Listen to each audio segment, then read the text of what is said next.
Hello সবাইকে। আমার নতুন একটা ভিডিওতে তোমাদের সকলকে স্বাগত জানাই। আশা করি তোমরা সকলেই ভালো আছো, আর আমরাও কিন্তু বেশ ভালো আছি।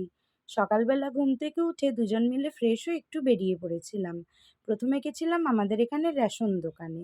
আর আমাদের এখানে রেশন দোকান না সকাল ৯টায় খোলে। তবে না সেটা আর খেয়াল করিনি আজকে।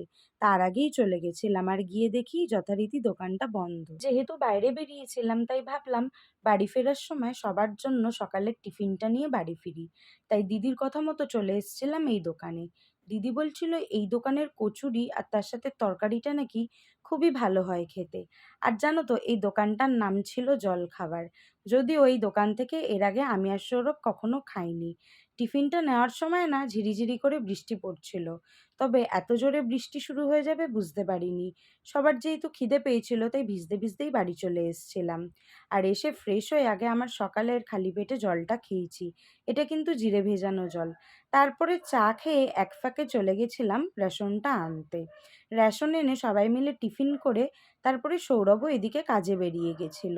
আরও চলে যাওয়ার পর মাকে টুকিটাকি কাজে হেল্প করার সাথে সাথে আমার কিন্তু এদিকে মুখটাও চলছিল। তবে জলটা কিন্তু ম্যান্ডেটারি, এটা ভুললে কিন্তু চলে না।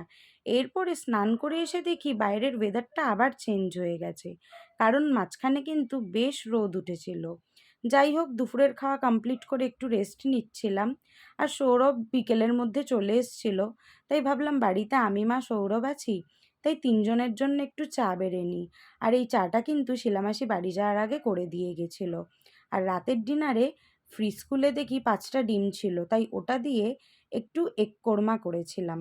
রেসিপিটা কিন্তু খুব জলদি তোমাদের সাথে শেয়ার করব। এখন তবে আসি, দেখা হবে নেক্সট ভিডিওতে।